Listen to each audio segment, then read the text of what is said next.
Hello mga ka-legit Tower Cards, another updates.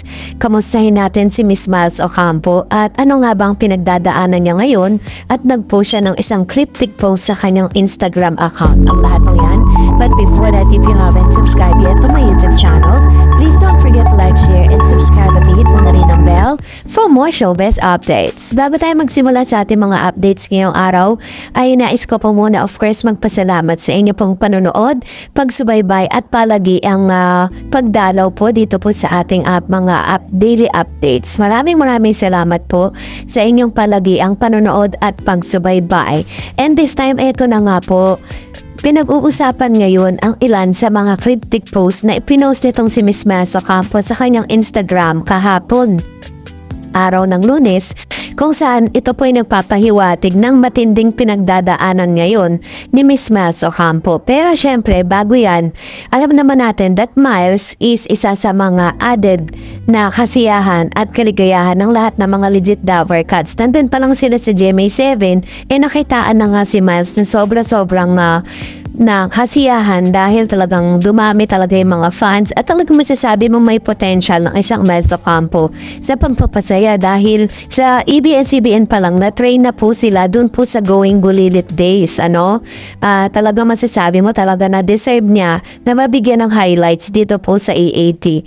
At dahil po dito, isa sa mga goodies na tanggap po ni Miles is nang pumirma na po itong si Miles Ocampo sa TBJ Production at tila baga talaga namang masasabi mo na legit na Dower Cats na siya. Pero ang tanong ng marami kung talagang nakapirma na siya, bakit po kadalasan ay nawawala siya sa eksena? Kasi nga naman 'di ba, hindi lang naman po ang EAT ang kanyang mga engagement, yung mga proyekto niya. May mga other projects din po siyang ginagawa. Maliban sa pag-host ay umaarte, no? At may mga other projects din si Miles na kailangan niya i-attend yung kanyang sarili. Pero other than that, syempre, may possible na hindi na siya mawawala, 'di ba? Kumbaga parang ang case lang po ni Miles is yung kaso ni Miss yung kalagayan ni Miss Ice Seguera, 'di ba? Si Ice po is kadalasan mas marami pa yung hindi natin siya nakikita sa mga araw na nakikita natin siya kasi nga he's part of Eat Bulaga. Ganon din po si Miles, no? Hindi porket hindi natin siya nakikita for how many days, hindi na po siya parte ng Eat Bulaga. Sinasabing kapalitan lang daw siya ni Miss Min Mendoza, which is bagay na pinatunayan nila kasi may mga segment po na magkasabay silang dumarating at magkasabay silang napapanood sa EAT. And isa sa mga matinding pinagdaanan ni Miles Ocampo is nung una tungkol po sa kanyang health, 'di ba? Yung naoperahan po siya dahil meron po siyang sakit na pinagdaanan na may kinalaman po sa pagtaba niya ngayon, 'di ba? Yung pong kanyang thyroid. Meron po siyang thyroid na karamdaman na nag-undergo siya ng operation. So, ito po yung isa sa mga kadahilanan, parang biglang lumobo, bigla pong tumaba, biglang lumaki yung katawan ni Miles Ocampo na sinasabing ito ang pinakarason kung bakit daw di umano pinagdadaanan ni Miles ang pinakamasaklap na nangyari po sa kanya ngayon.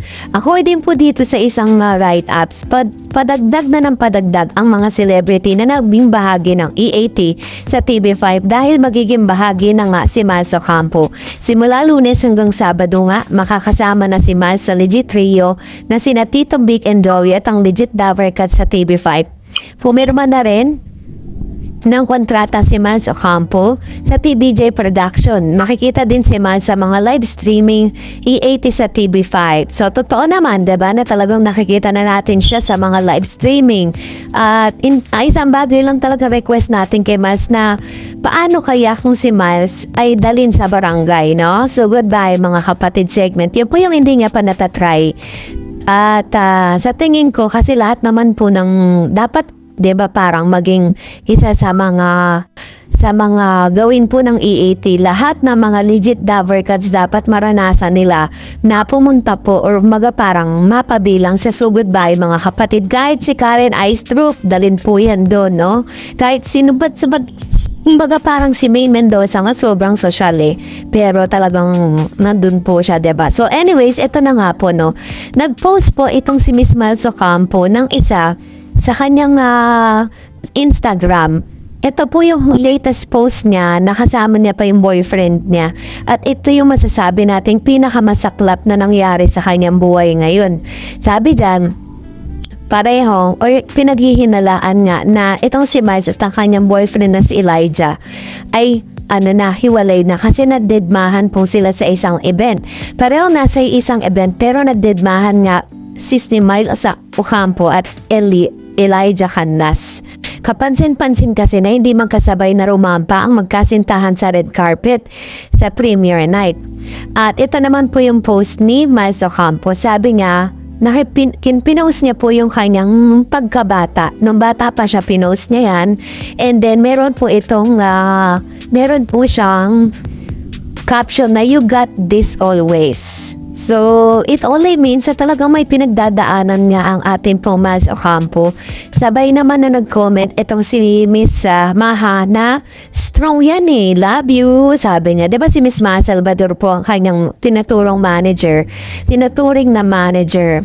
So, dahil po dito, nabuo talaga yung isa sa mga confirmado na talagang hiwalay na nga si Miles at si Elijah, no? Dahil during the 5 breaks up in a romance, no?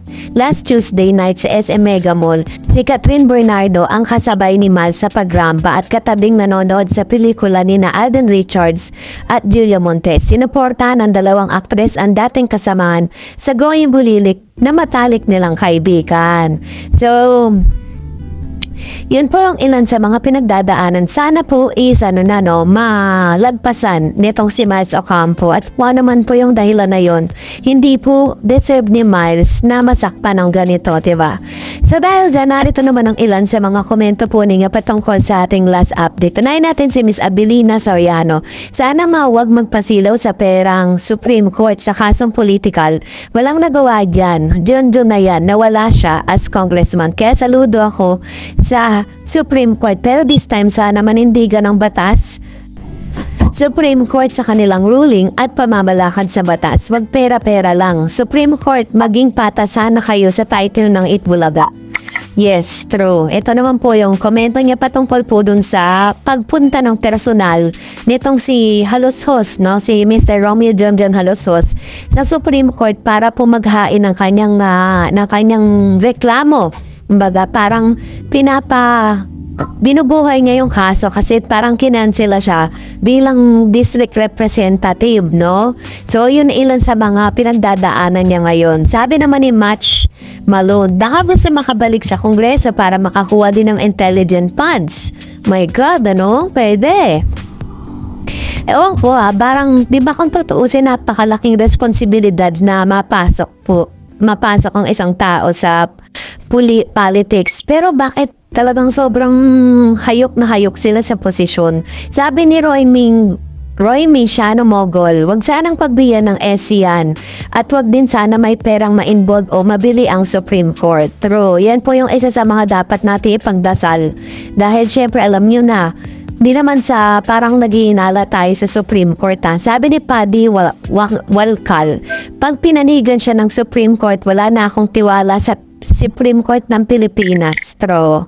Diba? Minsan parang talagang kaya po yung natin, yung parang tema ng batas, diba, parang nakapiring. Diba? Dapat wala kang kinikilingan. Wala kang dapat ka lang, gitna ka lang, diba? Sabi ni Chowking, kung yung tunay na may-ari ng title ng Itbulaga ay hindi nila ginagamit kahit na alam nilang mas may karapatan sila bilang paggalang at respeto sa umaangkin, tapos sila hindi man lang humisip ng bagong title na programa nila. Yung ibang company nga, pag nagte-take over ng bagong management, meron na agad silang prepared new logo at name ng kumpanya, tapos sila sinakyan na nga yung title ay hindi man lang makaangat sa ratings or numbers of viewers. Maganda po yung sinabi ni Mr. Chowking Dahil makikita mo dito kung sino talaga yung may totoong delikadesa. Dahil totoo nga naman, 'di ba? Yung totoong may-ari ng Itbulaga, nagbago po, lahat binago. Samantalang itong mga umangkin, nang hindi naman kanila, wala ni isa mang binago. Diyos mio.